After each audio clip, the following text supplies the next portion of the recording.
Magandang gabi po sa inyong lahat mga kapatid at mga kaibigan. At kayo po ay malugod na tinatanggap sa pulong ng mga saksi ni Jehovah para sa gabing ito. Upang pasimulan po ang ating programa, sabay-sabay po tayong umawit ng papuri sa Diyos na Jehovah. Awitin natin ang bilang 135 na may pamagat na Magpakarunong ka, anak ko. Ito po ay halaw sa Aklat ng Kawikaan, Kabanata 27, talatang 11. Tayo po ay umalinsabay sa himig ng ating musika.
Sa gabing ito, tayo po ay muling tatanggap ng espiritual na mga tagubilin at pagpapala mula sa Diyos na Jehovah sa pamamagitan ng tapat at matalinong alipin.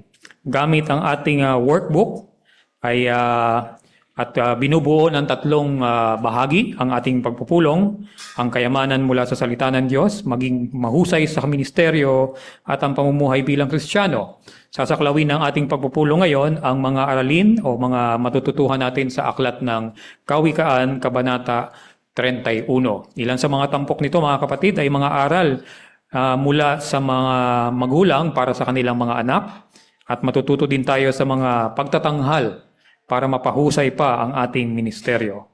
Muli, tayo po ay nasasabik na simulan ng ating programa.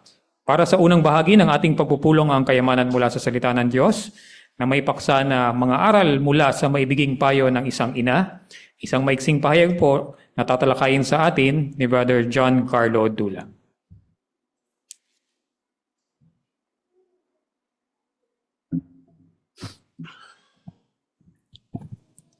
Ang mga magulang sa ngayon ay merong napakalaking pribilehiyo bilang mga Kristiyano. Yun nga ay ang turuan ng kanilang mga anak tungkol sa Diyos na Jehovah. Siyempre, ang tatay ang nangunguna sa pamilya, pero hindi pa rin matatawaran ang papel ng isang nanay bilang tagapagturo. Siya nga ang palaging nasa tabi ng mga anak, kaya napakalaki na impluwensya niya sa pagtuturo at sa paggabay. Kaya napapanahon at kapakipakinabang ang pag-uusapan natin ngayong gabi mga kapatid, ang nakaulat sa Kawikaan, Kabanatang 31. Dito makikita natin yung halimbawa ng isang batang hari na si Haring Lemuel na tumanggap ng mahalagang mensahe ng pagtutuwid mula mismo sa kanyang ina. Isang malinaw na patunay kung gaano kahalaga yung papel ng isang nanay sa pagtuturo. Pero sino nga ba si Haring Lemuel? Ayon sa Insight, si Lemuel ay maaaring isa ring pangalan ni Haring Solomon. Yamang ang kalakhang bahagi ng kawikaan ay mula sa kanya.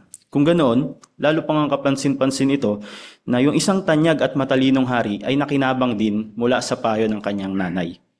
Ngayon tingnan naman natin, ano-ano kayang mahalagang payo ang mababasa natin sa Kawikaan Kabanatang 31 na makakatulong din sa panahon natin sa ngayon. Unang aral, ang pananaw ni Jehovah tungkol sa sex at pag-aasawa. Basahin natin yun nasa Kawikaan Kabanatang 31, 3 at 10. 31 verse 3 at 10. Sa 3 po, huwag mong ibigay ang lakas mo sa mga babae at huwag kang lumakad sa landasin na nagpapabagsak sa mga hari. Sa 10, sino ang makakahanap sa mahusay na asawang babae? Mas malaki ang halaga niya kaysa sa mga korales. Katulad ng binanggit sa teksto, ito ay isang payo para sa isang nakababatang hari na si Lemuel, at ayon sa maibiging paalala ng kanyang ina, ang sexual na imoralidad ay nagpapabagsak sa mga hari. Ibig sabihin, napakadelikado nito kahit para sa isang makapangyarihan sa isang mataas na posisyon. Maliwanag din sa Biblia na ang gawaing may kinalaman sa sex ay isang bagay na inilaan lamang para sa mga mag-asawa. Tulad ng sinasabi sa unang Korinto 6:18, Santiago 1:14 at 15, kailangan nating umiwas sa sexual na imoralidad at maling pagnanasa dahil tiyak na dadalhin tayo nito sa kasalanan at kamatayan. Pero mahalagang tanong, paano natin ito may tuturo ng mga magulang sa kanilang mga anak, lalo na sa kanilang mga anak na teenager? Alam natin na may mga magulang na sobrang bantay sarado sa kanilang mga anak. Pero kalaunan natuklasan nila na dahil dito, natututong maglihim sa kanila yung mga anak. Kaya malinaw, hindi solusyon yung pagkontrol. Hindi rin yung paraan ng Diyos na Jehovah. Hindi niya tayo pinipilit o minamanmanan para lang sumunod sa mga utos niya. Kaya paano naman natin matutulungan yung ating mga teenager na gumawa ng matalinong pasya tungkol sa moralidad? Ang susi ay makipag-usap sa kanila ng maaga pa lang. At kahit teenager na sila, kausapin pa rin natin sila.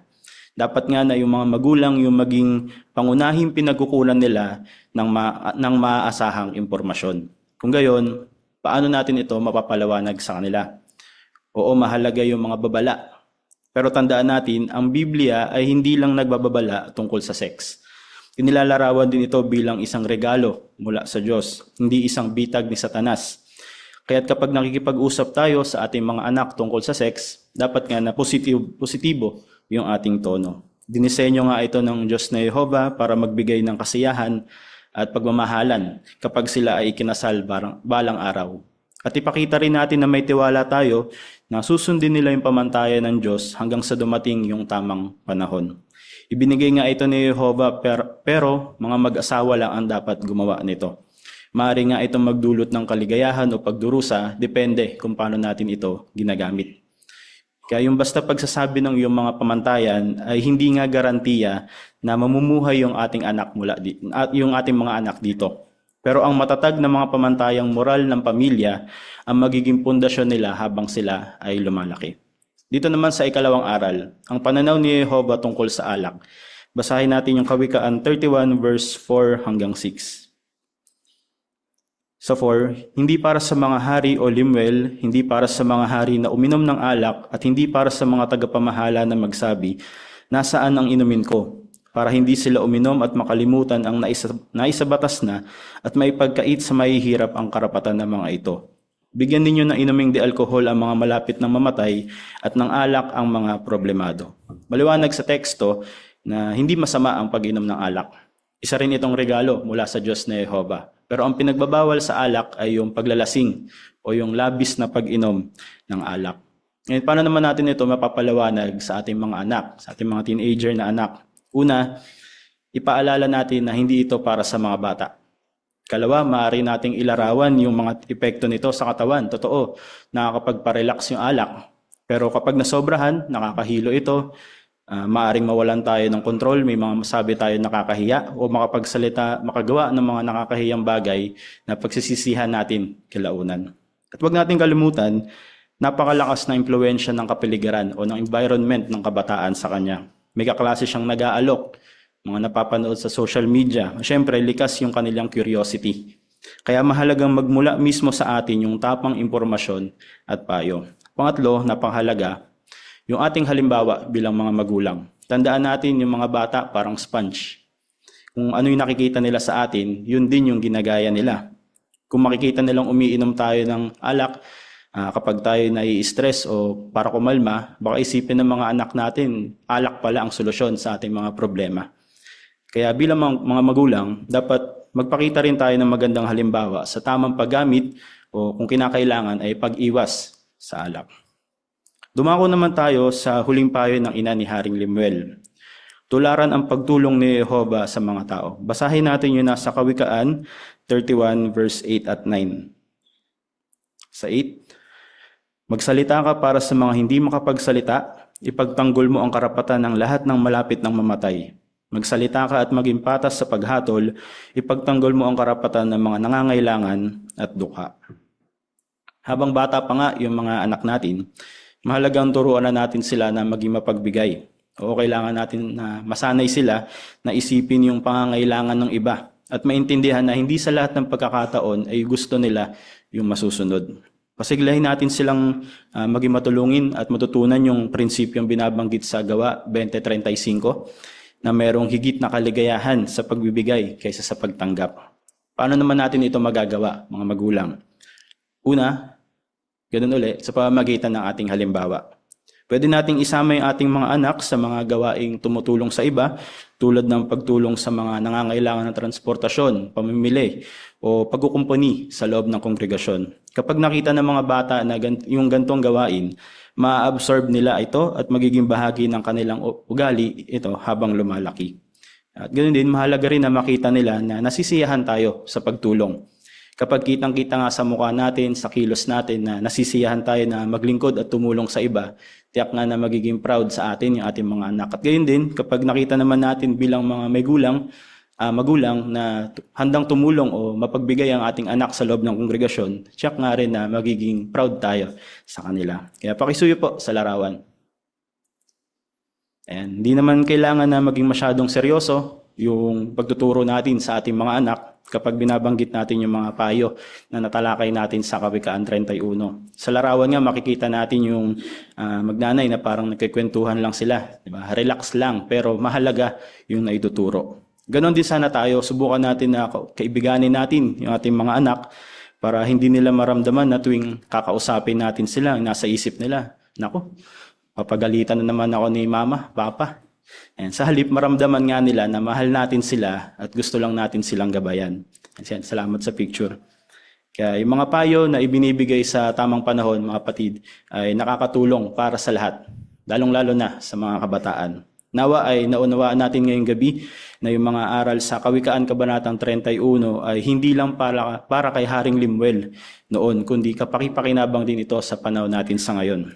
Yung mga magulang ay may pribilehyo magturo, ang mga anak ay may pagkakataon na matuto, at tayong lahat ay may dahilan para magtiwala sa maibiging patnubay ni Jehovah. Kaya mga kapatid, sikapin nating isabuhay yung mga aral na ito sa ating pamilya at tiyak nga na magiging mas matatag, mas masaya, at higit na kalugod-lugod yung ating buhay sa paningin ng Diyos na Jehovah.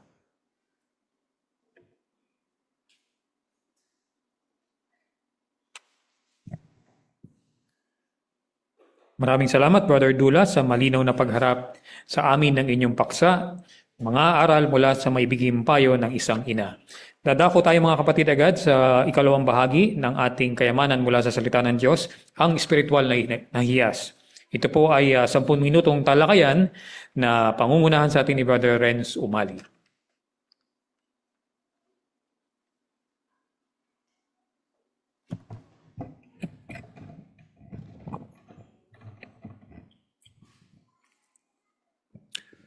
Base sa Kawikaan, chapter 31, verses 10 hanggang 31.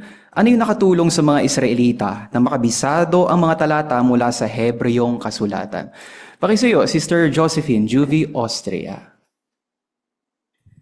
Ayon sa scholar ng Biblia na si Imangenot, kapag ang bata ay natuto ng magsalita, ay natututo na rin ng ilang talata sa kautusan. At kapag alam na niya ang isang talata, ibibigyan pa siya ulit ng isa pa ng ina. At ng isa pa, at kapag saulado na ang nakasulat na teksto sa talata, ay ilalagay na sa kamay ng bata. At pagsasaulo ang pangunahing paraan na ginagamit nila sa pagtuturo. Gumagamit din sila ng iba't ibang gamit sa pagsasaulo upang matulungan ng mga bata at matanda. Gumagamit din sila ng abakadang akrostyo. Maraming salamat. Subaybayan natin yung pagbasa ng mga tekstong yan mamaya sa Bible reading.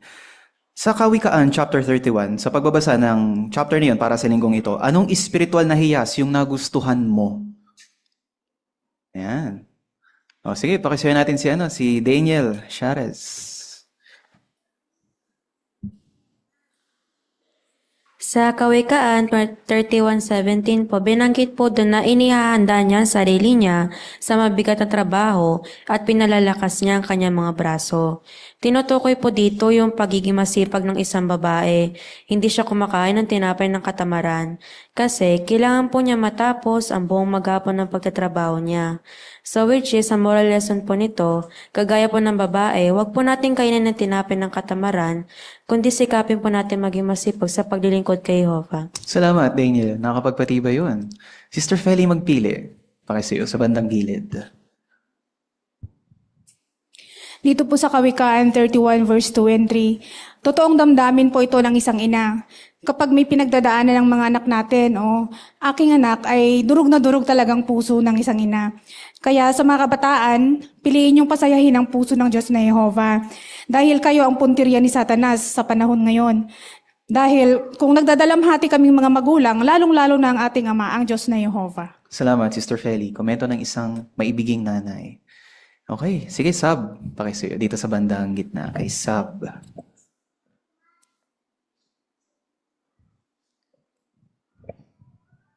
Ang nagustuhan ko po ay ang Kawikaan 31 verse 30. Dahil po ang pisikal na kagandahan ng isang tao ay lumilipas at naglalaho. Ngunit ang kagandahan ng isang naglilingkod kay Jehovah ay papupurihan. Kaya bilang isang kabataan, patuloy po ako maglilingkuran kay Jehovah at palalimin ang aking kaalaman upang mas makilala pa siya lalo. Gagawin ng kanyang kalooban at nang mapapurihan siya hanggat sa aking makakaya. Salamat, Sab. Anong komento? Okay, Sister Mary Ann Shares. Kay Sister Mary. Sa Kawikaan 31:2 din, gusto ko rin pong tularan yung nanay ni Lemuel na kung paanong nababahala siya. Pero pili yung mga words niya kagaya nung salita na, "O aking anak." Bilang magulang, mahirap po talaga kung minsan ihiwalay yung galit sa disiplina. Halimbawa, nakakapagpayo tayo ng galit sa kanila.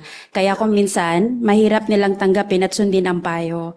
Para siyang pagluluto na inalatan mo na hindi makain ng anak natin. Kaya yung aral, makakabuting maramdaman nila sa pananalita natin ang tunay na intensyon nating mapabuti sila. Salamat, Sister Mary. Okay. Sige, Sister Maybelline Adriatico, sa bandang likuran. Karagdagan lang po sa Kawikaan 31:2. Nagustuhan ko po kasi itong teksto na to kasi pinapakita po dito yung tapat na pagmamahal at malasakit ng isang magulang. Lalo na po yung isang ina sa kanyang anak. Hindi lang po ito basta physical na ugnayan yung binabanggit dito, kundi pati yung sa spiritual. Paalala po ito sa atin bilang mga anak na pahalagahan yung mga payo ng ating mga magulang. Lalo na kung umaayon po ito sa mga turo ni Jehovah. At nakikita ko rin po na ang pagiging masunurin at pagpapahalaga bilang anak ay isang paraan para mapasaya hindi lang ang ating mga magulang, kundi si Jehovah. Salamat, Sister Maybelline. Sister Ampi Calso, sa bandang likuran. Pakisuyo. Ang mga magulang, siyang number 1 na pananagutan sa pamilya, lalo ng asawang lalaki bilang ulo ng pamilya. At ang asawang babae naman, being complement ng kanyang asawa, kung busy ang tatay nila, siyempre pa pupunuan niya ang pagkukulang ng kanyang asawa. Kung lahat na gawain sa bahay, katulad ng house construction, lahat household chores like marketing, house daily needs, association dues, yearly BIR obligation, and everything. involved in the house, kailangan alam ng babae, lalo na sa spiritual needs of the family, ayon sa Deuteronomy 6, chapter 67. Kaya tamang-tama ang pagkasabi ng Biblia, talagang ang babae ay koronang nabuhay ng lalaki. Salamat po, Sister Ampi. Sister Teresita Hirotani. Sister Tess Hirotani.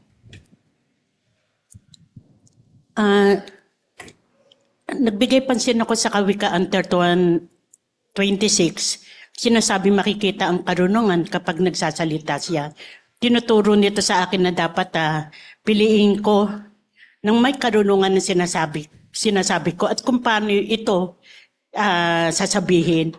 Makakatulong din sa akin kung tatanungin ko ang sarili ko na kung ang sinasabi ko ba ay nakakagalit o makakaalis ng tensyon.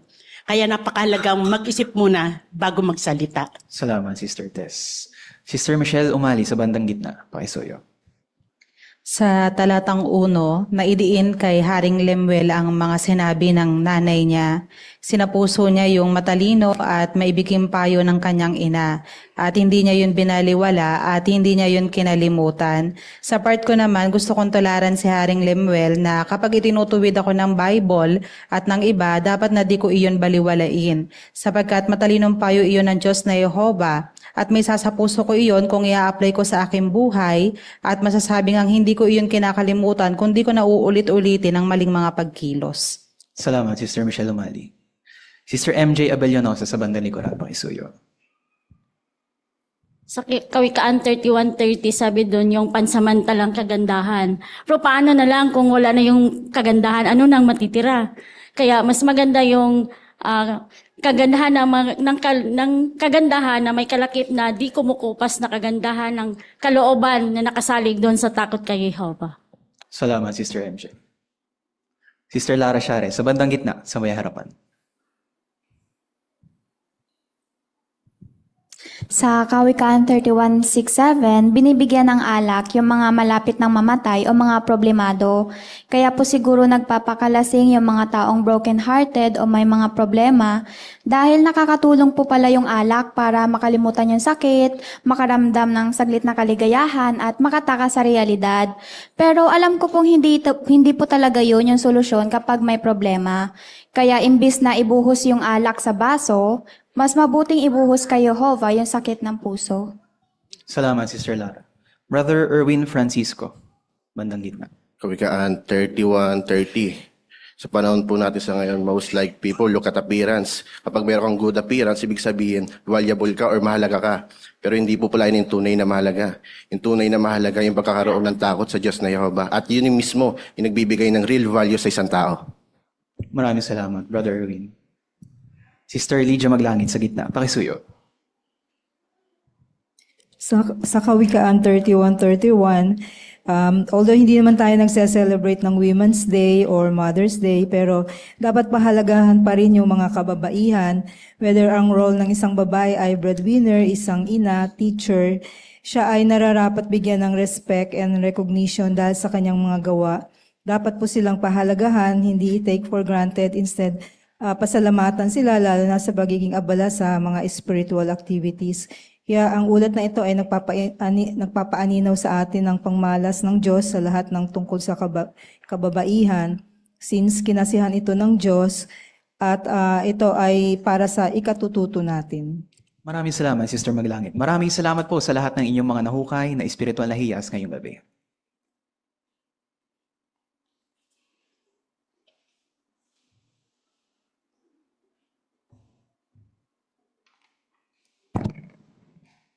Maraming salamat, Brother Umali, sa pangunguna sa talakayan ng espiritual na hiyas. Dumako na tayo mga kapatid sa ating unang estudyante. Ang kanyang pagsasanay ay ang pagbabasa ng Biblia sa loob ng 4 na minuto. Ang kanyang material na babasahin ay ang aklat ng Kawikaan, Kabanata 31, talatang 10 hanggang 31. Tunghayan natin ang bahagi ni Brother Prince Jacob Viray.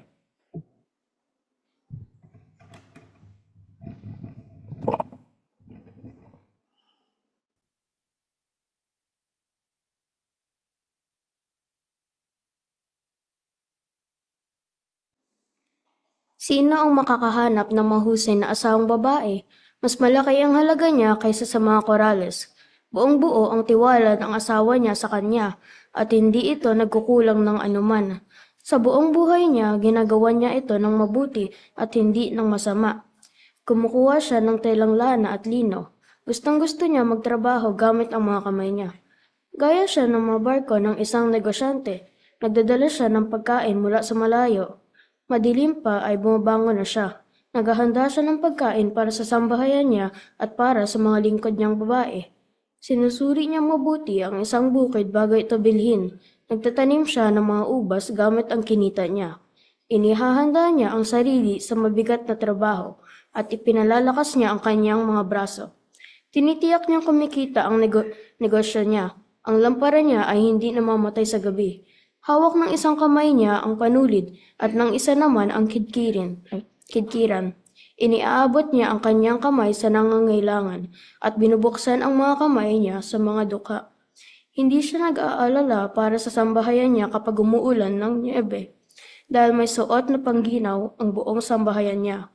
Siya ang gumagawa ng sarili niyang kombrikama. Ang mga damit niya ay gawa sa lino at purpurang lana. Ang asawa niya ay kilalang kilala sa pintuang daan ng lungsod, kung saan ito umuupo kasama ng matatandang lalaki sa lupain.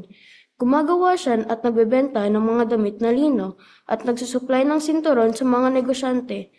Nadaramtan siya ng lakas at kagandahan at hindi siya nag-aalala sa hinaharap. Makikita ang karunungan kapag nagsasalita siya. Ang kautusan ng kabaitan ay nasa kanyang bibig. Binabantayan niya ang gawain ng sambahayan niya at hindi niya kinakain ang tinapay ng katamaran. Ang mga anak niya ay tumatayo at ipinahahayag siyang maligaya. Tumatayo ang asawa niya at pinupuri siya.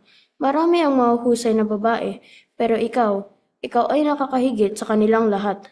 Mapandaya ang halina at pasamantala lang ang kagandahan, pero ang babaeng natatakot kay Jehova ay papupurihan. Gantimpalaanin niya siya para sa mga ginagawa niya, at purihin sana siya sa mga pintuang daan ng lungsod dahil sa mga gawa niya.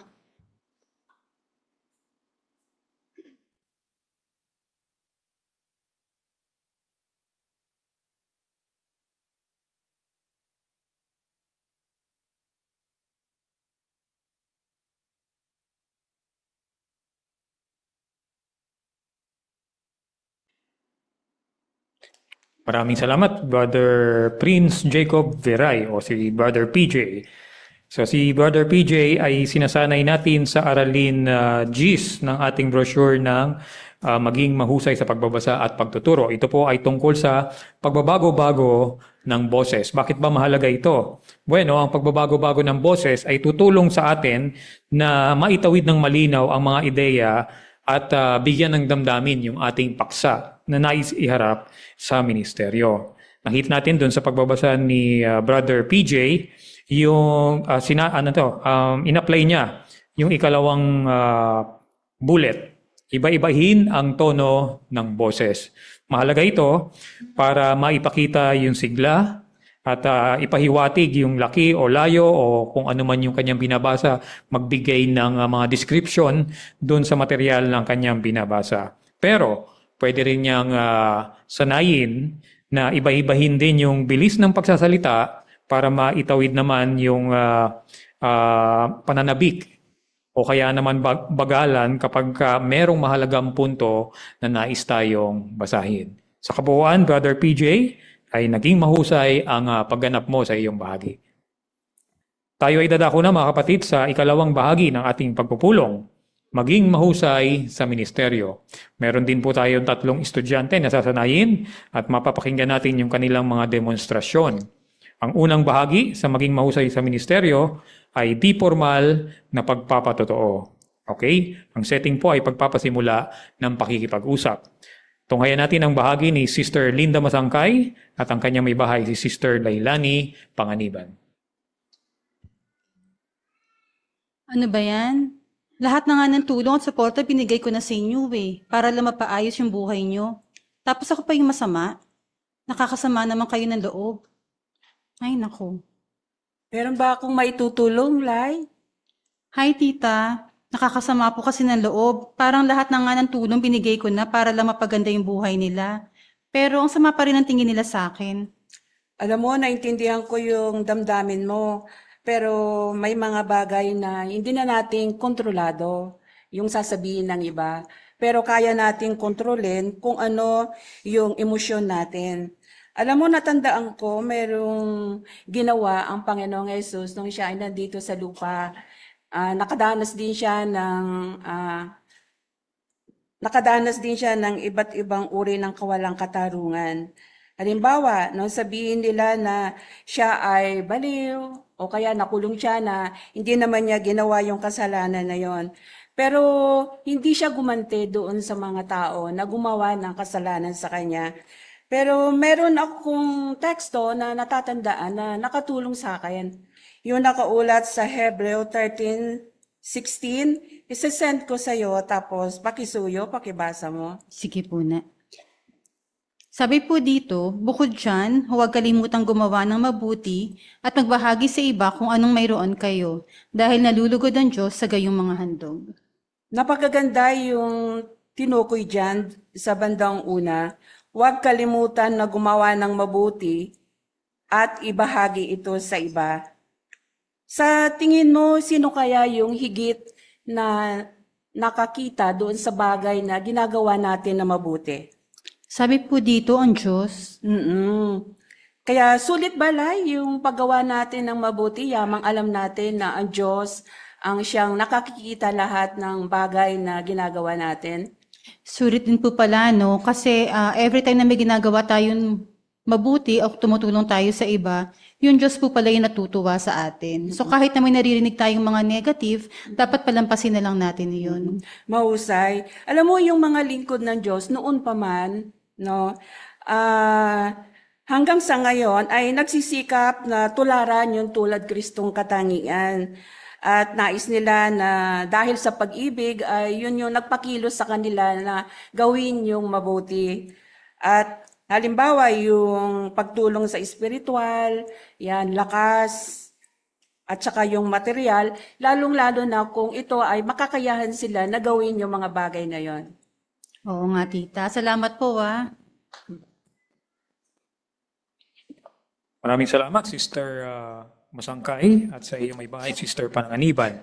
Si Sister Masangkay ay sinasanay natin doon sa Aralin 5, number 3, para doon sa brochure na mahalin ang mga tao. Piliin ang mga salitang gagamitin mo. Napansin niyo ba doon sa bahagi nila kung ano yung damdamin na meron? Sa umpisa ay medyo mabigat at medyo mainit ang ulo ng kanyang may bahay. So, paano niya ikinapit yung aralin na piliin ang mga salitang gagamitin mo? So, hindi niya inayunan kasi baka lalong mag-ignite yung init ng ulo at saka yung damdamin. Sa halip, ay nagbigay siya ng mga payo na makakagaan doon sa kanyang nararamdaman. Ginamit niya yung teksto na Hebreo 13:16. Huwag kalimutang gumawa ng mabuti. So sa paraang ito, makikita natin na kapag i-adjust natin yung ating paraan ng pananalita, maaari nating maipasok yung nais nating itawid na mga aralin mula sa Biblia. Salamat, Sister Masangkay, sa mahusay na pagganap ng inyong bahagi. Dadako tayo sa ating ikalawang estudyante para sa maging mahusay sa ministeryo. Ang kanilang setting ay bahay-bahay at ang assignment nila ay pagpapasimula ng pakikipag-usap. Okay? At ito po ay gagampanan sa atin ni Sister Myra Camillo at kasama niya si Sister Rosalinda Estrada. Magandang umaga po. Mukhang nag-aayos po ata kayo ng mga papeles. Ay, hindi naman. Hinahanap ko lang yung dagdag reseta ng doktor kasi kahapon. Reseta. Naku, mukhang marami po yata kayong kailangang bilhin gamot. Oo, medyo marami nga eh. Ang mahal pa. Kaya mas sumasakit ang tuhod ko. Totoo po yan. Talagang malaking gastos po yung pagkakasakit ngayon. Ganyan din po kasi yung nanay ko. Marami pong mini-maintain na gamot. Ako nga po pala si Myra. Pwede po kayo makilala? Tawagin mo na lang ako Ate Linda. Yan, Ate Linda. Napapansin niyo po ba na kahit po sa kabila ng pagsulong ng teknolohiya at medisina, maraming mga sakit ang hanggang ngayon wala pa ring lunas? O, totoo yan, lalo na kung magkakaedad ka na, wala nang gamot ang makakapigil sa sakit. Opo, yan po yung dahilan bakit po kami bumisita ngayon para i-share po sa inyo yung magandang balita. Alam niyo po ba na darating yung panahon na mawawala na po ang lahat ng uri ng sakit? Mukhang imposible naman ata. Sa bagay po parang imposible po siya ngayon kasi kahit po yung pinakamagaling na doktor, hindi niya kayang lunasan or gamutin ang mga sakit kasi kahit siya mismo nagkakasakit din. Pero pansinin po natin yung sinasabi po dito sa Biblia, yung pangako po ng Diyos. Dito po sa Isaiah 33:24. Basahin ko po, okay lang po ba? Opo. Sabi po dito, at walang nakatira doon na magsasabing may sakit ako, ang bayang naninirahan sa lupain ay patatawarin sa kasalanan nila. So ayon po dito, ano pong mangyayari sa sakit? Sabi diyan, mawawala na ang sakit. Tama po. Aalisin niya po yung mga sakit.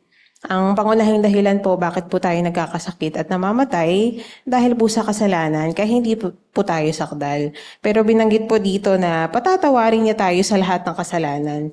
Kaya kapag dumating po yung panahon na to, magiging sakdal na ang tao. Kaya mawawala na rin po ang lahat ng problema sa kalusugan. So pinapangako po ng Diyos na sa hinaharap, magkakaroon po ng magandang kalusugan ang lahat ng tao. Alam mo, bago sa akin yan. Pero mangyari kaya yan? Sa katunayan po, Ate Linda, nung nandito po si Jesus sa lupa, marami din po siyang napagaling ng mga sakit na hanggang ngayon ay hindi pa rin kayang gawin ng tao. So isang patunay po yun na kapag nangako ang Diyos, tinitiyak kaya niyang gawin at talagang tutuparin niya po ito. Sa bagay kasi, wala nang imposible sa Diyos. Opo, tama po. At isa lang po yan sa gagawin niya sa kaharian niya sa hinaharap. Next week po, sa pagbalik ko, papakita ko po ulit sa inyo sa Biblia ang iba pang pangako ng Diyos. O sige, balikan mo ako ng itong ganitong oras at araw. Maraming salamat po. Sige. Maraming salamat, Sister Myra, at sa iyong may bahay, si Sister Rosalinda. Si Sister Myra ay ating sinasanay doon sa aralin 1, punto number 4 ng ating brochure na mahalin ng mga tao, magmasid. So ano yung pwede nating pag-isipan kung tayo ay magmamasid doon sa ating kausap para maiharap natin yung paksa na pwede doon sa kanyang kalagayan. Pwede bang may 3 punto dito. Ano ang ginagawa ng kausap ko? O kaya naman, ano ang pinakikita ng kanyang damit, itsura, bahay, o kaya yung kultura na kanyang pinagmulan. Sa bahagi ni Sister Myra, ay naging mapagmasid siya dun sa pagkilos ng kanyang may bahay. At yun nga, ay nag-aalala siya dun sa mga gamot na kanyang bibilhin. At may kinalaman doon, iniharap niya yung ilang paksa o isang paksa sa mga katotohanan gusto niyang ituro, na ang paksa ay tungkol sa pangako ng Biblia, may kinalaman sa pagkakasakit. Ano yung pangako ng Diyos na Yehova sa hinaharap? May kinalaman sa pagkakasakit. So sa ganung paraan ay naiharap niya ng mahusay yung kanyang paksa sa pamamagitan ng pagmamasid sa kanyang may bahay.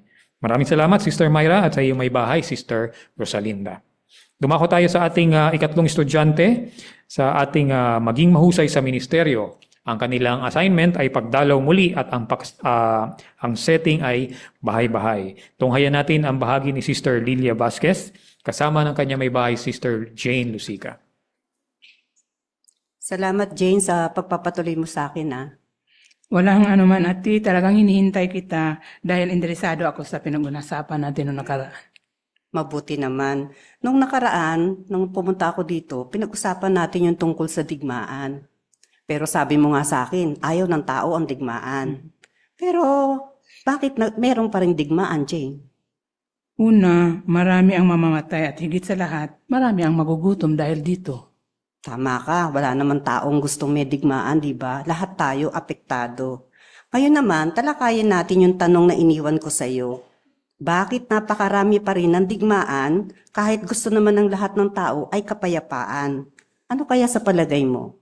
Sa tingin ko dahil nais ng bawat bansa na mangibabaw sila sa iba para sila ang magiging makapangyarihan at masunod. Salamat dun sa opinion mo. Isa yan sa dahilan kung bakit mayroong digmaan, yung gobyerno ng tao.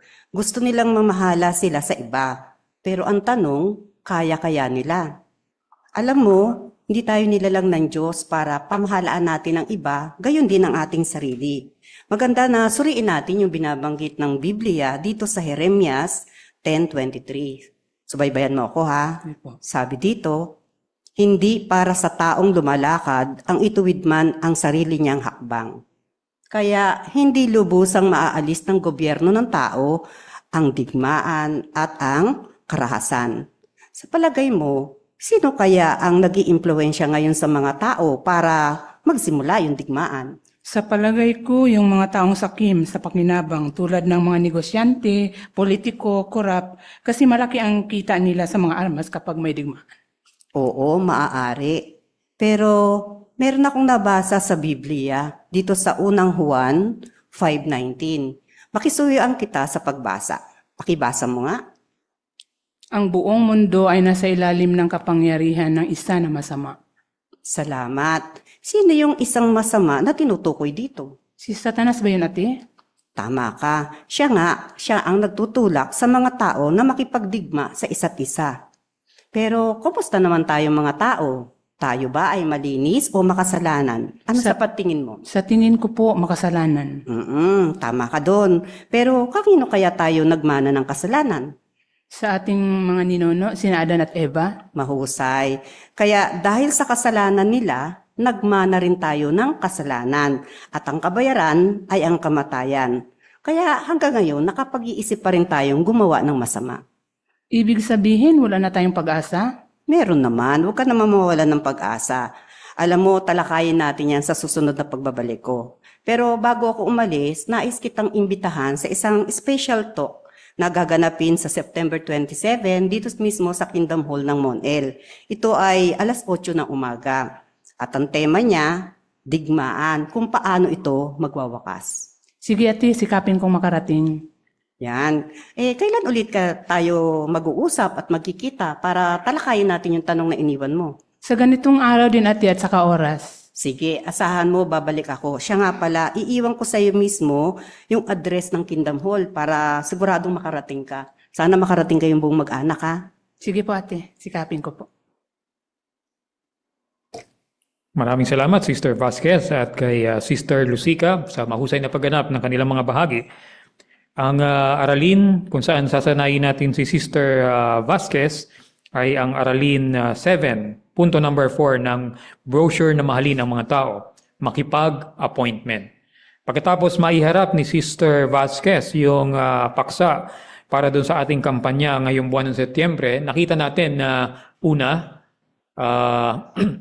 tinanong niya yung kanyang may bahay kung kailan sila pwede makapag-usap muli. Pangalawa, ay inimbitahan siya na makadalo doon sa special na pahayag. So yung dalawang yun mga kapatid ay paraan ng pakikipag-appointment. Ano ang susi at bakit mahalaga ito? Bueno, kapag tayo ay nakipag-appointment, magkakaroon tayo ng tiyak na pagkakataon para maituloy yung pag-uusap o kung hindi man, katulad nun sa bahagi ni Sister Vasquez, ay maimbitahan siya doon sa pagpupulong. Sa bahagi niya, yung special talk natin para sa buwan ng September. Mahalaga ito para hindi mawala yung kanyang interes. Tuloy-tuloy yung momentum ng kanyang interes sa pag-aaral ng Biblia. At syempre pa, meron tayong kailangang gampanan. Sikaping balikan siya sa oras at lugar na napagkasunduan. Mahalaga iyon mga kapatid. Okay, salamat Sister Vasquez at Sister Lucica at gayon din sa lahat po ng ating mga estudyante na sinayay natin sa gabing ito. Dadako tayo mga kapatid agad sa ikatlong bahagi ng ating pagpupulong para sa gabing ito. Pamumuhay bilang Kristiyano. Pero syempre pa, bago natin simulan ito, tayo po ay sabay-sabay munang umawit ng papuri sa Diyos na Yehova. Awitin natin ang bilang 121 na may pamagat na kailangan ng pagpipigil sa sarili. Ito po ay halo sa aklat ng Roma, Kabanata 7, mga talatang 14 hanggang 25. Pakisuyo po sa himig ng ating musika.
Sa ating panahon ngayon ay malaki ang tulong na nagagawa ng teknolohiya para maturuan ang ating mga anak. Pero kapag sobra-sobra naman ang paggamit ng gadget, masama din naman ito para sa mga bata. Ang paksa natin ngayong gabi ay iikot sa tulungan ng mga anak mo na gumamit ng gadget sa matalinong paraan. Sa 8 minutong talakayan na may kasamang video, ito po ay pangungunahan sa atin ni Brother AC Pahrilyaga.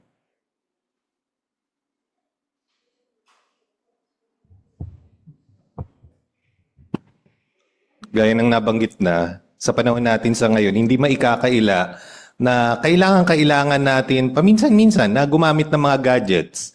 Ginagamit natin ito sa komunikasyon. Ginagamit natin ito sa pag-aaral. Ginagamit natin ito sa paglilibang, sa ministeryo, kahit sa mga pagpupulong na katulad nito. Imagine niyo, hindi na natin dinadala yung napakaraming volume ng mga magazine kapag kayo ay nagpi-PSS o kaya nagkakaroon kayo ng elders school, di ba? Kasi pinasimple na yon ng teknolohiya. At sa panahon din natin sa ngayon, makikita natin na yung mga bata, napakabilis nilang mag-catch up dito sa teknolohiya na ito. Makikita natin na minsan tinitingnan lang nila yung katabi nila, pipindot-pindot, mamaya pag sila na yung may hawak, alam na nila kung ano yung ginagawa. Kasi ang bilis nilang matuto sa paggamit ng mga gadget. Sa pagkakataong ito, hindi yun yung gagawin natin kasi alam na natin na mabilis na silang matuto sa paggamit ng gadget. Pero pansinin ninyo yung paksa na ang ating tatalakayin. Tulungan ang anak mo na gumamit ng gadget sa matalinong paraan. Bakit binanggit yung salitang matalinong paraan? Kasi merong hindi matalinong paraan ng paggamit ng gadget. Ngayon, panoorin natin yung video, tingnan natin kung ano matututunan natin dito. Ang video, gamitin sa pinakamabuting paraan ang oras.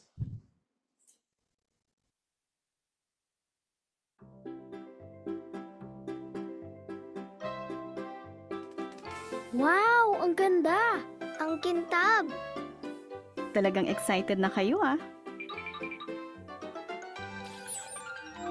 Marami kayong magagawa gamit yan.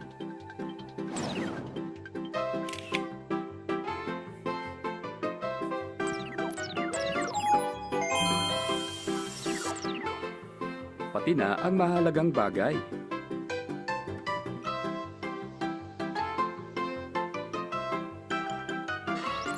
Pero bago namin ipagamit yan, meron kaming ilang kondisyon. Kondisyon? Oo mga anak, dahil anumang sobra kahit mabuti ay pwedeng makasama. Talaga po? Sabi ng isang matalinong tao, may takdang panahon para sa lahat ng bagay. Kaya kung puro ka na lang gadget, baka hindi mo na mapansin ang oras.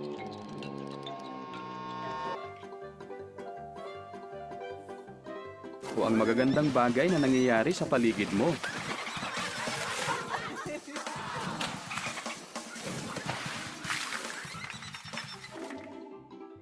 Lilimitahan namin ang oras ng paggamit nyo ng gadget at lagi namin kayong babantayan. 5 minuto na lang, Caleb. Opo, Mami.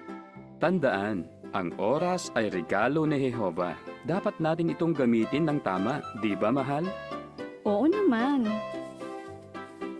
Okay, smile. Nice yung mapasalamatan yung video na yun. May tanong tayo dito mga kapatid. Inihimo ko kayo na magkomento. Bakit mahalagang magtakda tayo ng limitasyon sa paggamit ng mga gadget? Sister Shares, isang magulang. Mahalaga nga po yun, mahalaga po ang limitasyon. Kasi doon po sa pagiging advantage nila sa paggamit ng gadget, may panganib din doon. Halimbawa, dahil sa familiar na rin sila sa isang social media platform, baka alam natin, mas alam nilang gamitin yun kasi sa atin. Pero, ang totoo, mas kailangan nila ng tulong natin. Kasi pwede silang ma-expose sa mga bagay na hindi angkop talaga sa kanila, na pwedeng makaapekto sa panahon, isip, at paggawi ng mga anak natin. Maraming salamat. Ano pang ibang bagay ang dapat nating paglaanan ng oras? Kung mag-isip daw ng panahon, saan natin ilalaan naman ngayon yung oras? Brother Belmonte.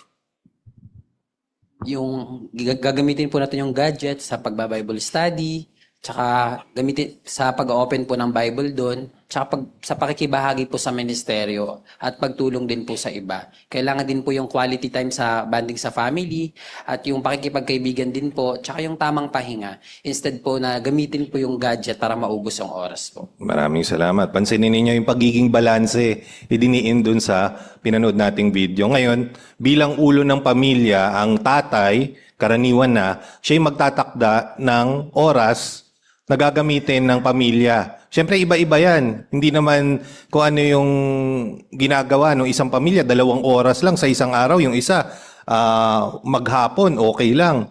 Iba't iba yung kalagayan ng bawat pamilya. Doon sa Galatia sa 5, binanggit doon na ang bawat isa ay magdadala ng sarili niyang pasan. So, yung pasan na yon ay nakaatang sa magulang. Merong mga tanong dito at tingnan natin kung ano yung mga maitutulong sa atin ng mga teksto. Magbigay ako ng ilan. Paano tayo matutulungan nung unang Korinto 9:25 kung iisipin natin kung pwede na ba nating bigyan ng sariling gadget yung ating anak? Unang Korinto 9:25. Paano yung makakatulong? Brother O'Malley. Yung pagkakaroon ng pagpipigil sa sarili, halimbawa, yung isang bata, inutusan ng nanay, magugas muna ng pinggan o kaya bumili muna sa tindahan. Pero nagdadahilan, di pa kasi tapos yung pinapanood ko. O sa ganung paraan ba, kailangan ng limitation sa panahon. Maraming salamat. Yung Kawikaan 18:1, paano yung makakatulong kapag iniisip natin kung kailangan pa ba nating bantayan yung ating anak sa doon sa paggamit niya ng gadget o kailangan i-monitor? Monitor closely.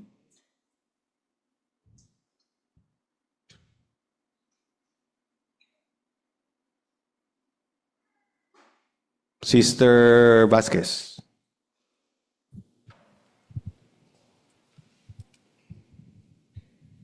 Binanggit kasi noong Kawikaan 18:1 na yung nagbubukod ng sarili ay nagtataguyod ng makasarili niyang mga hangarin. Kaya kung hahayaan lang natin siyang mag-isa na gumagamit ng gadget, baka mamaya kung ano-ano na yung pinapanood niya. Kaya kailangan yung magulang, meron pa rin provision o kaya babantayan mo, may oras na itinakda para dun sa ginagamit niyang gadget. Tandaan nyo, maliit lang yung gadget natin, nadadala ito kahit saan, kahit sa tagong lugar. At yun yung maaaring maging panganib sa isa. Hindi lang sa kabataan, ganyan din sa mga adulto. Kumusta naman yung pagpili ng website na pwede mong ipagamit sa iyong anak? Huli na yon. Diyan sa teksto sa Efeso at sa Filipos. Paano yun makakatulong sa atin? Brother Mata.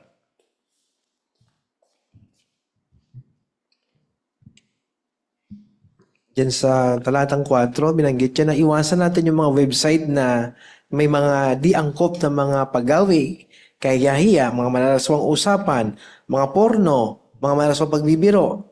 Kaya doon natin maingat na isa lang alang yung mga website na yan at hindi dapat i-ano sa mga kabataan. Yan. Kaya hindi natin pwedeng sabihin na mas magaling yung mga kabataan ngayon sa gadget. Diba? Kailangan nila ng gabay ng mga magulang at kailangan yung gabay na yun nagmumula sa prinsipyo sa Biblia.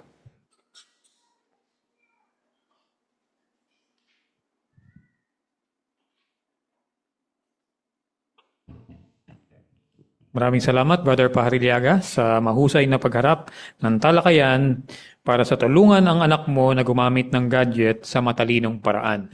Ang ating sunod na bahagi ay lokal na pangangailangan. Mapapakinggan natin ang paksang iwasang mabiktima ng krimen. Ito po ay haharap sa atin ni Brother Christian Calso.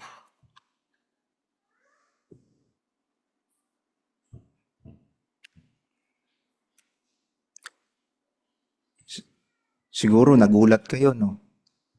Dahil sa schedule, nakita nyo dapat si Chito. Tapos ako tumayo.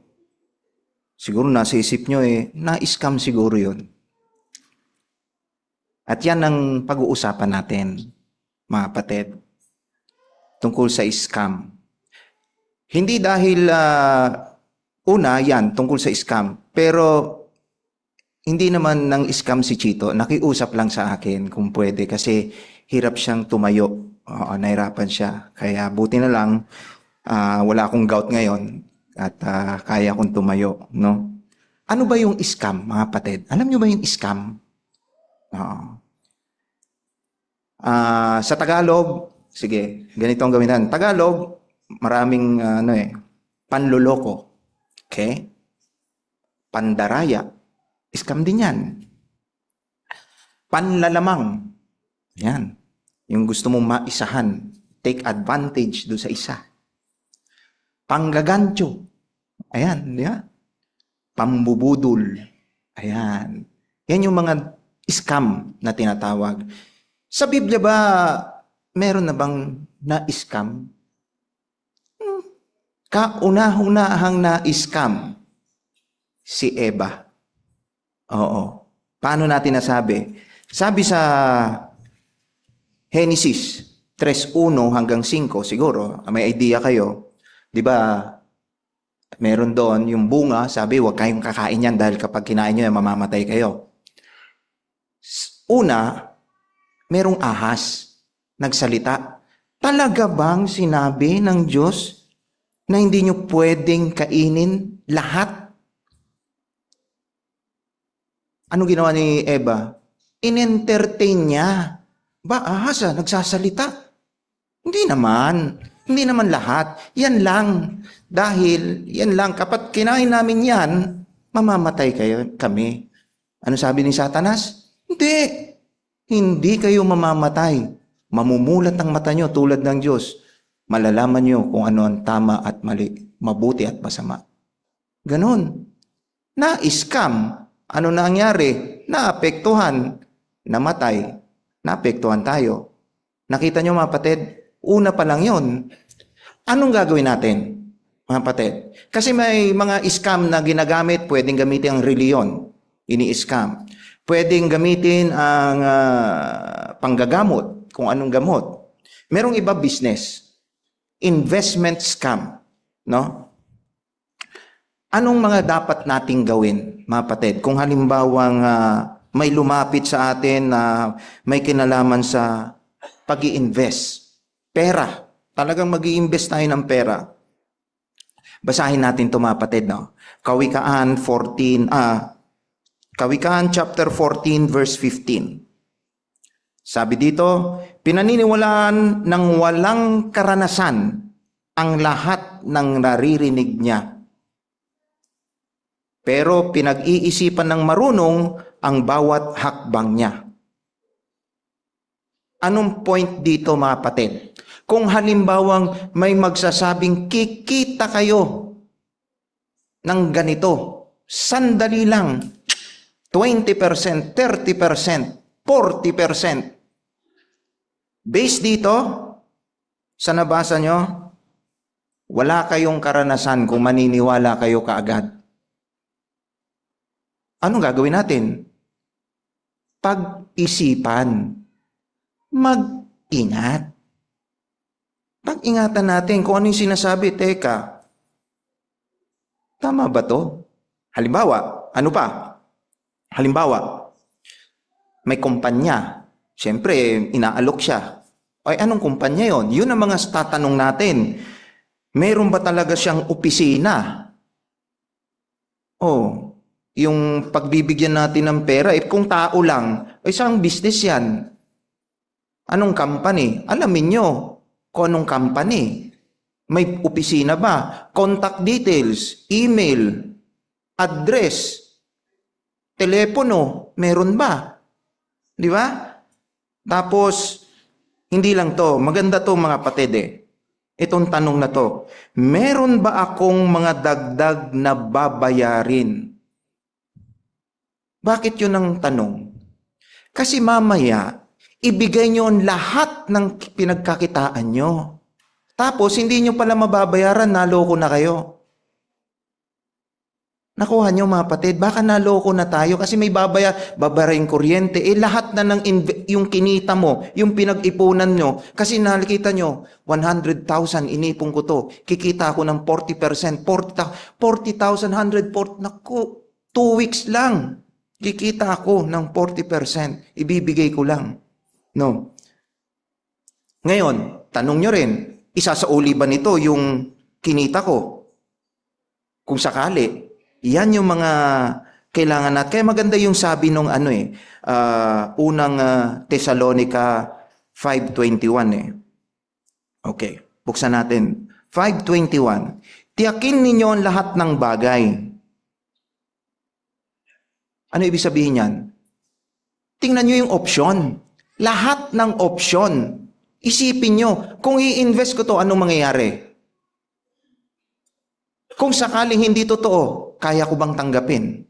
Paano kung lokohin ako? Paano kung lahat ng pera ibibigay ko? Or dapat kaunti lang kung sakaling lokohin ako? Yan yung mga option.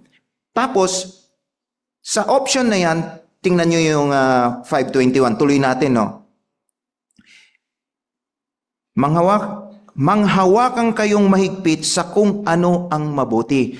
Kung ano yung best option, piliin nyo na.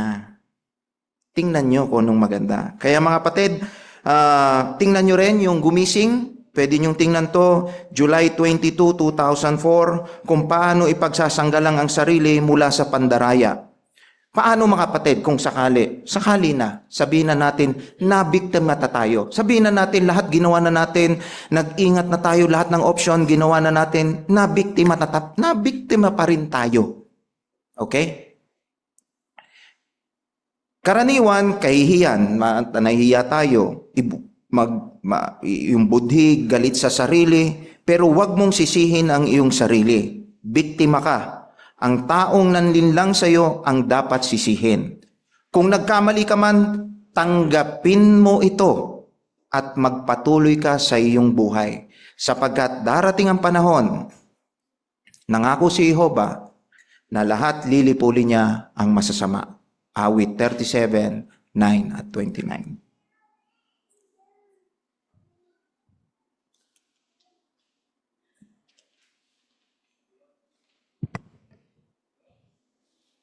Maraming salamat, Brother Calso, sa pangunguna ng pagharap sa atin ng paksa na iwasan mabiktima ng krimen.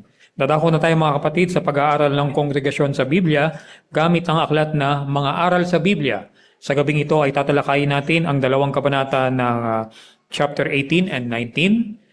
Ang paksa ay ang nag-aapoy na halaman at ang unang 3 salot. Ito po ay harap sa atin ni Brother Rizal Mejulio, kasama ng kanyang tagabasa, si Brother Jonel de Los Angeles.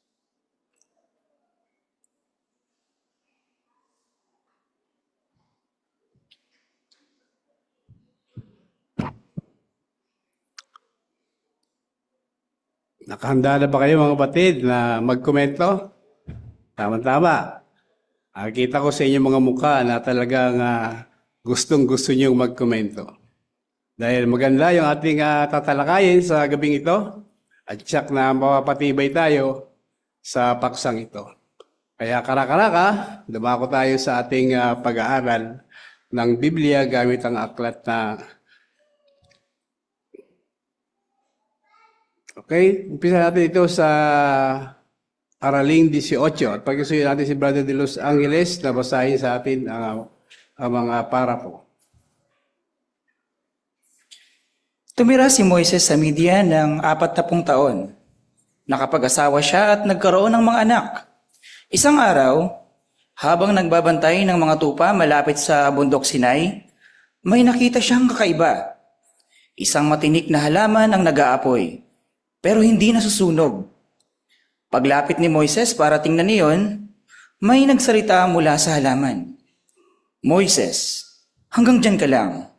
Hubarin mo ang sandalyas mo kasi banal ang lugar na ito. Si Jehovah ang nagsasalita sa pamagitan ng isang anghel. Natakot si Moises, kaya tinakpan niya ang mukha niya. Sinabi ng boses, nakita ko ang paghihirap ng mga Israelita. Ililigtas ko sila mula sa Ehipto at dadalhin sa isang magandang lupain. Ikaw ang maglalabas sa kanila sa Ehipto. Siguradong nagulat si Moises. Nagtanong si Moises, anong sasabihin ko kapag nagtanong sila kung sinong nagsugo sa akin?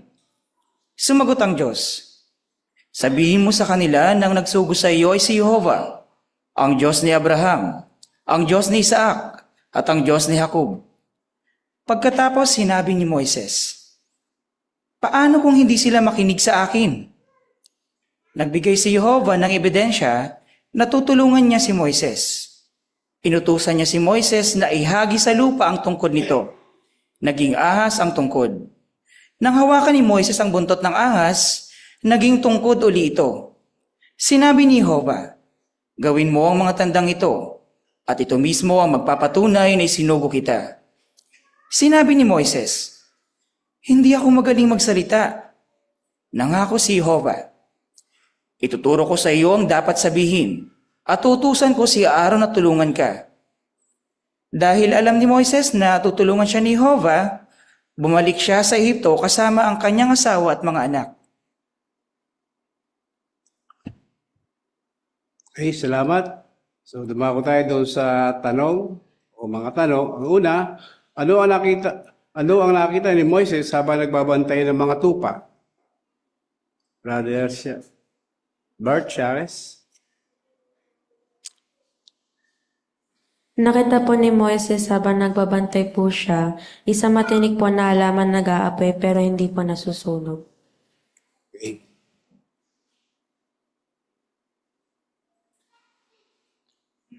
Doon sa pangalawang tanong, ano ang gusto ni Jehovah na gawin ni Moises?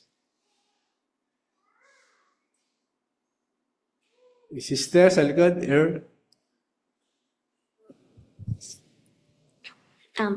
Ginawa ni Moses, sinabi ni Jehovah si Moses ay magtutulong sa mga tao na magpunta sa Egypt. At binato niya ang stick sa ground at naging yan isang ahas. At sinabi niya ang sinabi ni Jehovah at marami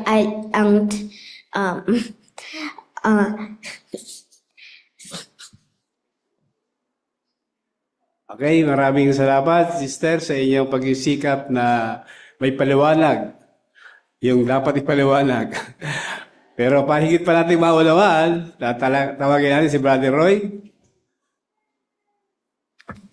Nakita ni Jehovah ang kalagayan ng mga Israelita doon sa Egypt. Naawa siya at gusto niyang palayain ito. At yun, ang gusto niyang gagawin, si Moses ang gagamitin niya para mapalaya ang kanyang bayan. Ayan, okay. So, alam natin sa maikli yung pangyayari doon sa binabasa sa pinag-aaralan natin. Pero, hukayin pa natin ng konti para higit pa tayong makinabang. Ngayon, may tanong dito, ano ba yung matutuhan natin sa ulat na ito tungkol kay Jehovah? Matutuhan sa ulat na ito.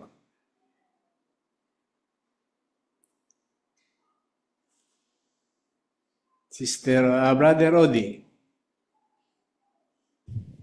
Natutunan ko po dito kay Jehovah na mahusay po siya pagdating sa timing, pagdating po sa pribilehiyo. Kasi si Moises po, 80 years old na siya, saka po siya nagkaroon ng mabigat na atas. Kaya natutunan ko rin po na kahit na matagal na po tayo sa katotohanan at kahit kung wala pa man tayong pribilehiyo, tandaan po natin na si Jehovah, magbibigay siya ng pribilehiyo na napapanahon para sa atin. Kahit na matagal pa yun, sikapin po natin magkaroon ng mga quality na mga ugali para pag nandun tayo sa pribilehiyo, maging mahusay po tayo. Tama yun. Isipin natin, no? Tagal yung panahon para tawagin si Moises. Brother Tom?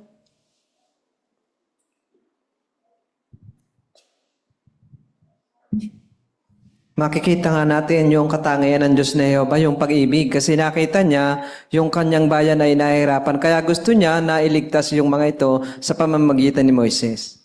Okay. Anong teksto yun? Saan natin mababasa sa pinag-aaralan natin? Anong text, specificong teksto yung binanggit ni Brother Tom? Pwede nyo buksan yung inyong mga Bible kasi nandun yung sagot. Sister, CK.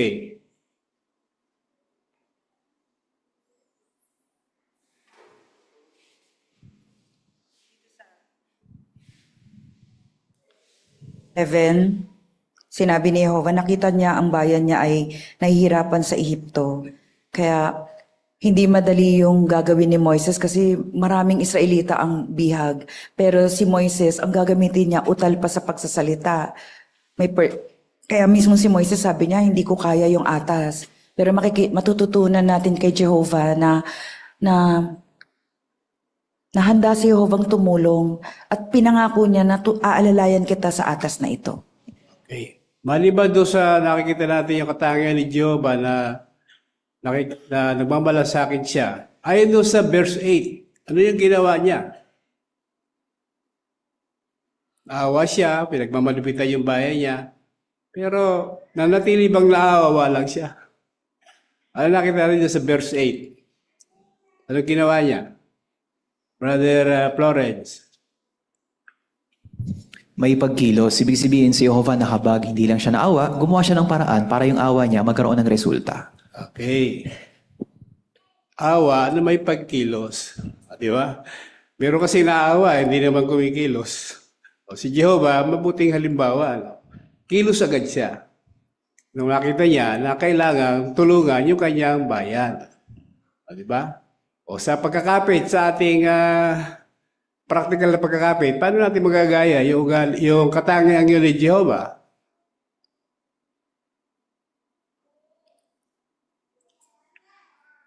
Okay, Sister CK. Sa ministeryo, maaari nating imbitahan na samahan tayo kahit hindi siya RP or publisher siya. Kasi hindi naman kailangan na RP para RP sa RP, hindi. Kung minsan pa nga yung mga publisher, may mga magagandang katangian talaga na hindi sabat ng sabat, hindi overtalk, na parang nagpahayag na sa Bible study mo. May mga katangian sila, madidiscover mo na mahuhusay pala silang partner sa ministry. At ganun din, na-appreciate nila yon. Tapos na-encourage sila na balang araw, mag-RP din ako kasi ganito. Nakikita niya yung tulong ni Jehovah God. Okay, sa ano naman tayo? Kongregasyon. Yung teksto pa rin na yan. Exodo 3:7 at 8. Ano aspeto ng gawain ng mga elder magagamit yung teksto na yan? At paano gagamitin niya? O, mga elder dapat sumagot ito. Brother, Roy. Yung empatya, kirot mo sa puso ko. Hindi lang yan sinasabi, may pagkilos yan na ginagawa. So, ibig sabihin, mahal mo ang kapatid, mahal din natin yung mga tao sa labas, kaya ginagampanan natin yung atas natin. Ngayon sa pagkapastol bilang elder, parang si Moses, andun yung mahabang pagtitiis. Nandun yung handa mong gawin kahit na medyo nahihirapan ka, handa kang magpagamit kay Jehovah. So, ibig sabihin, masunurin tayo sa mga kaayusan, kahit maliit na kaayusan, simpleng kaayusan. Susundin natin yon. Kasi si Jehovah nag-aatas sa atin, so masunod yung kaayusan niya, hindi yung atin lang. Kaya maingat tayo sa pagkapastol, maingat tayo sa pagtulong sa mga tao, sa mga kapatid, at may pakita natin yung katangian na kapakumbabaan at tunay na pagmamahal sa kanila. Nabanggit si Brother Roy yung pagpapastol. Di ba?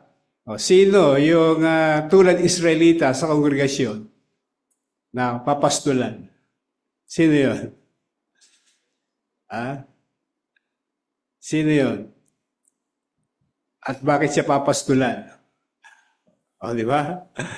Paano natin kakapit yung 3:7? O, meron tayong club, pagpapastol. Ay, sino yung papastulan? Di yung mga nasisiraan ng loob.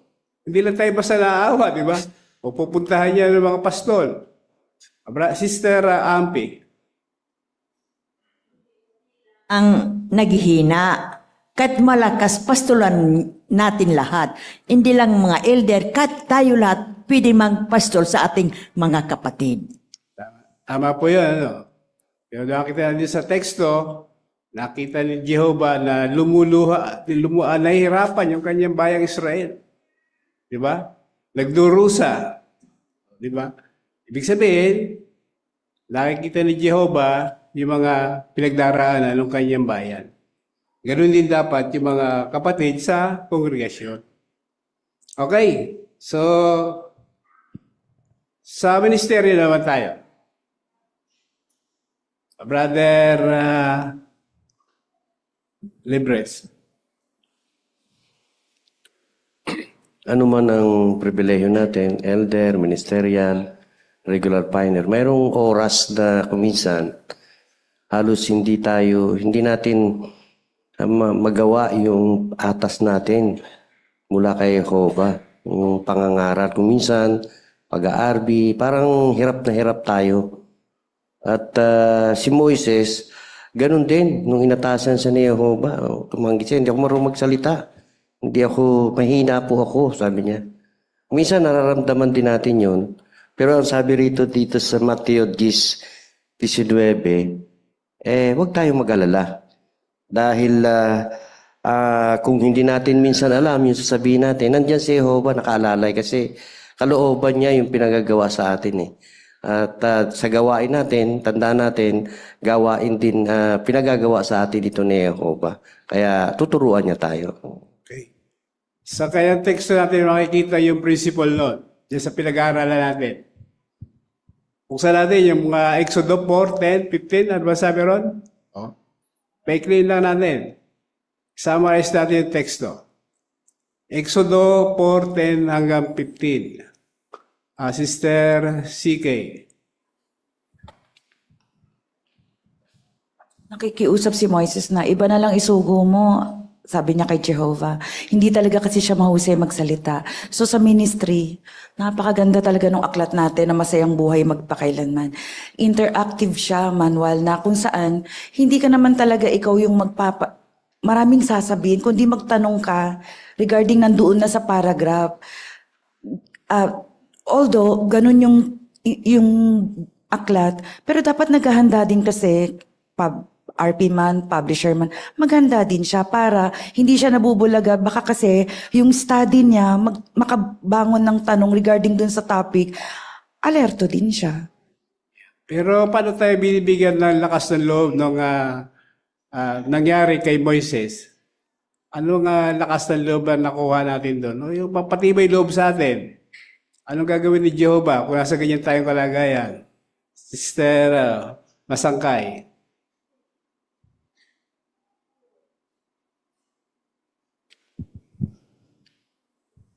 Yung atas na ibinigay ng Diyos na Jehovah kay Moises, ang nirereklamo niya sa Diyos na Jehovah, hindi ako marunong magsalita. Kaya ang sagot naman ni Jehovah God, ituturo ko sa iyo ang dapat mong sabihin. At uutusan ko si Aaron upang tulungan ka. So minsan tayo din naman ay nahihirapan magsalita, pero dahil sa tinuruan tayo ni Jehovah na maging matatas magsalita, may kinalaman sa kanyang salita, ay yung po yung pakinabang po natin. Yun. Kaya tama yung temang teksto natin dito. Brother, easy? So, Alala ko yung serye ng bakal, nagpapatalas ng kapwa bakal. So may binibigay talaga si Jehovah na katulong para mapatalas tayo. So may ilang kapatid, maaari nating makasama, kaya samantalahin natin na meron tayong mga partners. Sister Michelle. Sa mga pagpupulong, tinuturuan tayo dito ng Diyos na Jehovah, tinitraining niya tayo kung paano tayo ang mangangaral. So mahalaga din yung pagpe-personal study, turuan din natin yung ating sarili at magkabisa din tayo ng mga teksto para if ever na kailanganin nating gamitin, may papaalala sa atin yung banal na espiritu. Yeah. Yung binanggit kayo ni Brother Lebres na teksto, ano pa ang matutuhan natin dyan? Maliban doon sa nabanggit na ni Brother Libres. Yung Mateo 10:19. Ano tinuturo niya sa atin? Si Jesus nagsabi niya, ano? Ano tinuturo niya sa atin? Tulad ngayon. Ano ginagawa ninyo? Pag tumaas kayo ng kamay, natawagin ko kayo, ano gagawin niyo? Kaya lang, mahirap magtaas ng kamay. Pag hindi mo alam, yung isasagot mo. Kaya anong tulong ni Jehovah ron? Brother Roy. Nandun yung banal na espiritu ni Jehovah.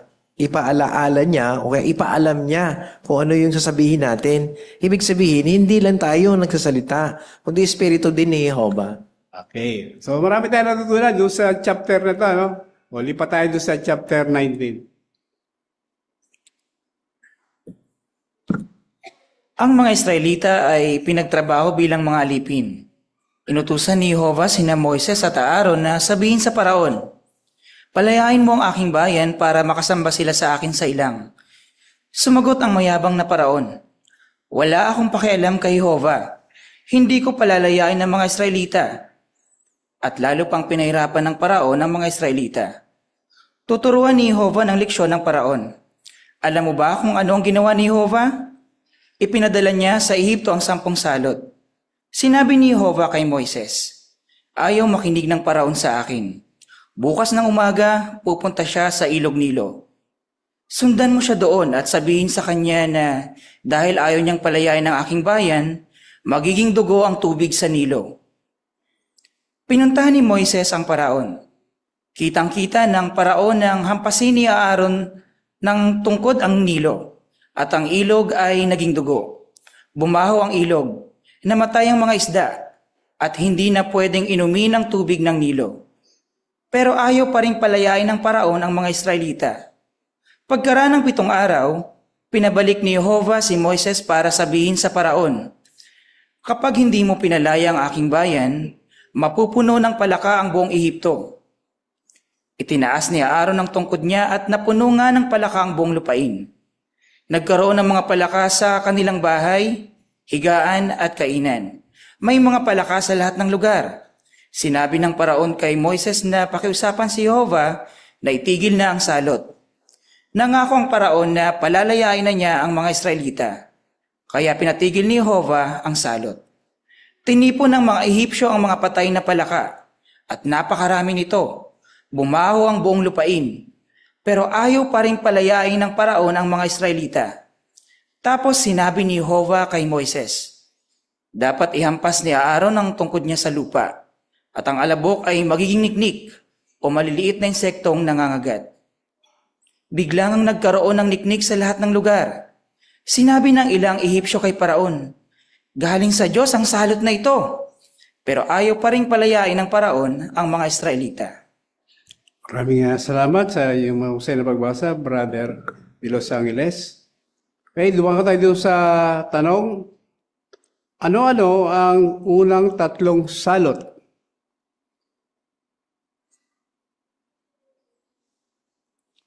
Sister Magallanes?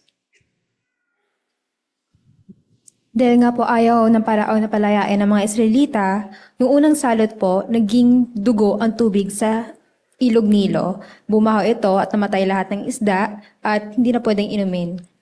At ikalawa naman po, napuno ng palaka ang buong Ehipto, nagkaroon sa kanilang bahay, igaan at kainan. Yung pangatlong salot naman po ay yung niknik o maliliit na insektong nangagat. Okay. Iwanag yun, doon tayo sa pangalawang tanong. Bakit ipinadala ni Jehovah ang mga salot na ito? Sister, tayo sa harap.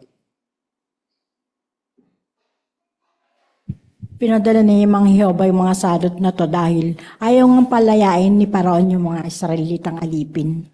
Okay. So, ayaw palayain. Ano? Sister Sikay, may pang punto?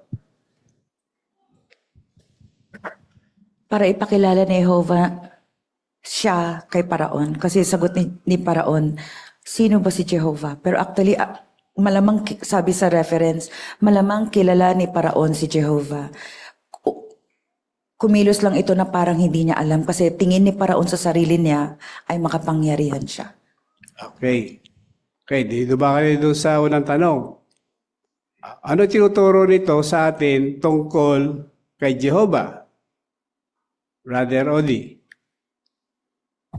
Si Jehovah po, bago po siya magparusa, nagbibigay muna siya ng babala. At sayang lang si Paraon kasi dahil mapagmataas siya, hindi siya nakinabang sa babala niya. Kaya ganoon din po tayo. Halimbawa po may kapatid na nagkomento at medyo masakit yung komento niya, tsaka payo sa mga pahayag. Sikapin po natin na wag maging defensive at maging mapagmataas po. Sa halip po, isipin po natin na ginamit po ni Jehovah yung kapatid na ito para magbabala sa atin, para tulungan tayo. Okay.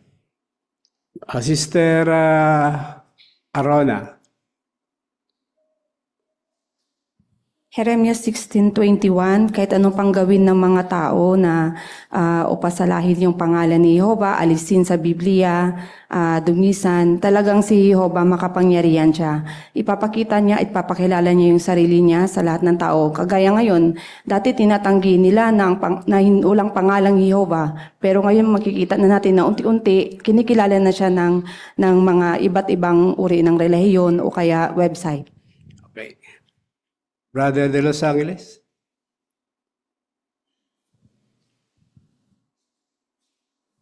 Dito po kasi may kita din natin na nung panahon kasi yung paraon, kumbaga sa history, sinasabi din na kinikilala niya ang kanyang sarili bilang isang Diyos. At itinuturing din noon na ang lahat ng mga katulad ng Ilog Nilo at mga hayop doon ay meron din ng mga kanya-kanyang Diyos na sinasambang mga Ehipsyo. Pero sa 10 salot, ipinakita dito na wala talagang ibang Diyos na makapangyarihan at tunay at talagang buhay maliban lamang sa Diyos na Jehovah. Iwanagin pa natin yan. No?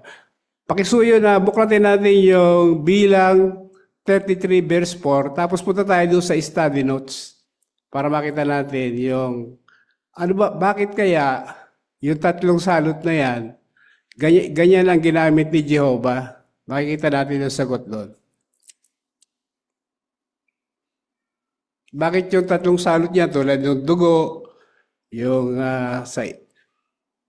palaka, at saka yung mga insekto? Bakit kaya ginamit ni Jehovah yun? Anong gusto patunayan ni Jehovah ron? Okay, Brother Florence.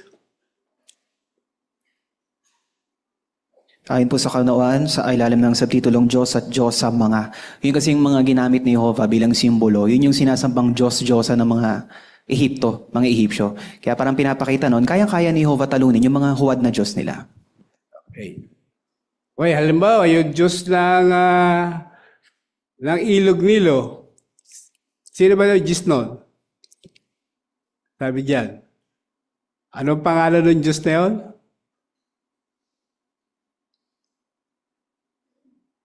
Bakit kasi ginamit niya yung dugo na yun? Bakit naging dugo? Bakit, ano yung dahilan? Bakit ginamit niya yun? Ano gusto niyang patunayan ni Jehovah?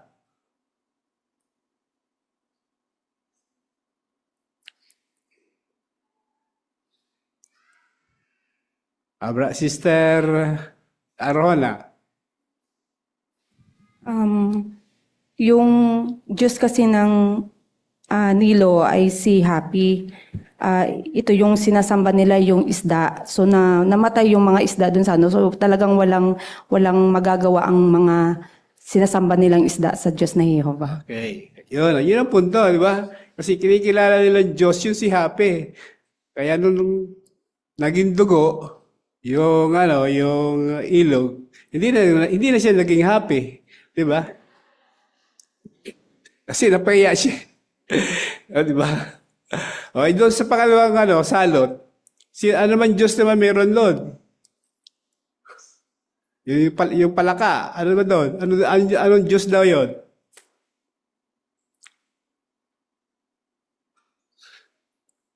Ano yung mababasa nyo dyan sa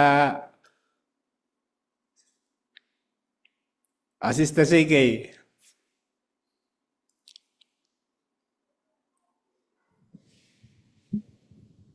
Yung Diyos ang palaka na si Hek. Yeah. Kaya nagdulot ito ng kadustaan sa Diyosang ito nung magkaroon ng salot ng palaka. Yan. O yung Diyos naman yung nangangagat, ano tawag yan? Ano insekto yan? Sino doon ba yung dyan? Diyos. May katapat lahat ng Diyos yan eh. Kaya yan ang ginamit ni Jehovah. Anong Diyos yan?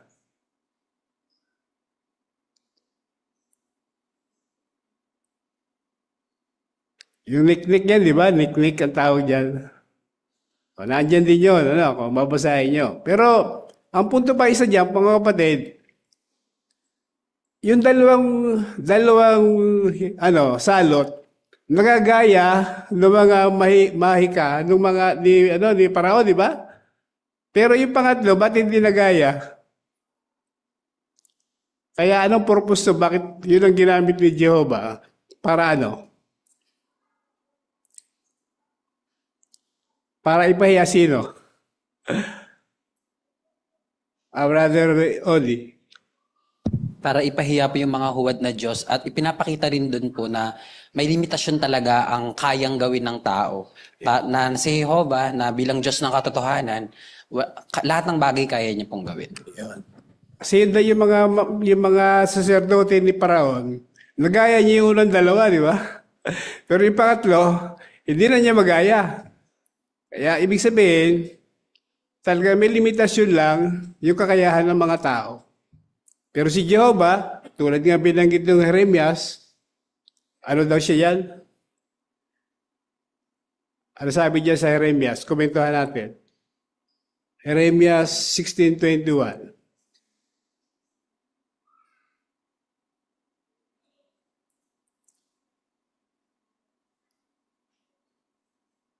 Brother Florence? Ang goal ni Jehovah para makita nila, makilala nila na si Jehovah yung tunay na Diyos. Maaaring magbago mismo yung paraon o yung mga saserdote. Pwede rin i-apply sa ministry. Kung paano paulit-ulit na bumalik si Moises, ganoon din tayo. Minsan yung territory parang paulit-ulit na lang eh. Pero may chance kasi, may posibilidad, nakikita ni Jehovah yung posibilidad, pwede bang magbago. Yeah, dahil nakita natin dito na nakakahigit yung kapangyarihan ni Jehovah doon sa mga Diyos-Diyosa na ginagamit ng mga Ehipto. Ano natutuhan natin tungkol kay Jehovah? Paano tayo napapatibay noon sa panahon natin? Wala ba epekto sa atin yon? O meron? Sister Linda Wasangkay.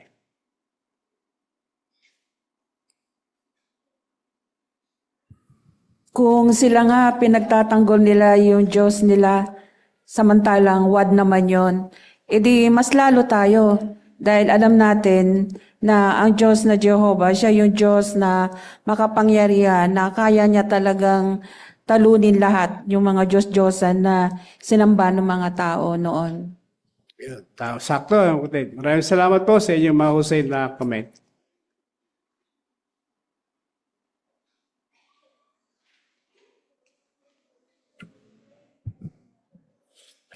Maraming salamat, Brother Mejulio, at sa iyong tagabasa na si Brother Jonel de Los Angeles. Salamat sa pangunguna sa pag-aaral ng kongregasyon sa Biblia. Tayo po ay lubos na nagagalak dahil muli tayo nasapatan ngayong gabi ng ating mga espiritual na pangangailangan mula sa Diyos na Jehovah. At ang ilan sa mga tampok na ating tinalakay ngayong gabi ay sa kayamanan mula sa salita ng Diyos, mga aral mula sa maibiging payo ng isang ina. Natuto tayo na kung paano tayo tinutulungan ng salita ng Diyos para magabayan yung ating mga anak.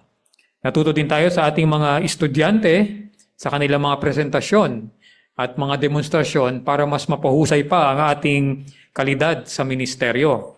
At syempre pa sa pamumuhay bilang Kristiyano ay natulungan naman tayo nung paksa natulungan ang mga anak mo na gumamit ng gadget sa matalinong paraan. Paano natin sila magagabayan para matuto sila na gamitin yung kanilang mga gadget sa matalinong paraan. At syempre pa, doon sa ating pag-aaral ng kongregasyon sa Biblia, tinalakay natin yung 2 kabanata, may kinalaman doon sa nag-aapoy na halaman at yung unang 3 salot. Kayo mga kapatid, ano ang inyong napahalagahan o mga na-appreciate sa mga puntong tinalakay natin ngayong gabi, kabilang na yung mga tampok na bahagi doon sa Aklat ng Kawikaan, Kabanata 31.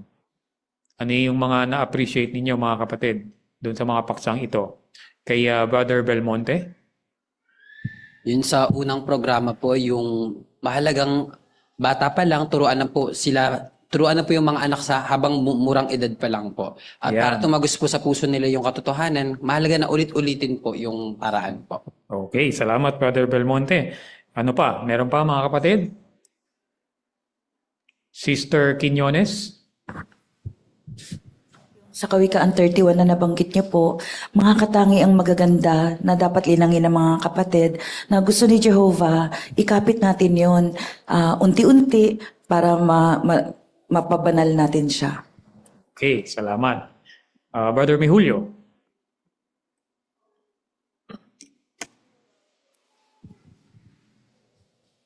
Yung Kawikaan 31 verse 10, kapag ginagampanan pala ng mga asawang babae yung kanilang mga obligasyon sa loob ng pamilya, sila inihahalin tulad ng Biblia sa isang koralis, isang mamahaling hiyas. Ayan. Maraming salamat mga kapatid. At marami pang iba. Sa susunod na linggo naman, mga kapatid, ang ilan sa mga punto o mga paksa na ating aabangan ay ito mga kapatid. Patuloy na sanayin ang susunod na henerasyon. At isa pa mga kapatid, sa pamumuhay bilang Kristiyano, abangan natin 3 mahalagang aral tungkol sa pagsasanay. May mga estudyante din tayo mga kapatid next week at mga bagong paksa naman ang kanilang tatalakayin. Muli, salamat sa inyong lahat mga kapatid. Pasalamatan natin ang Diyos na Jehova sa kanyang kabaitan na tayo ay pinaglaanan niya ngayong gabi ng mga payo at aralin mula sa Biblia. Awitin natin ang awit bilang 2 na may pamagat na Jehova ang iyong ngalan. Ito po ay halaw sa Aklat ng Mga Awit, Kabanata 83, talatang 18.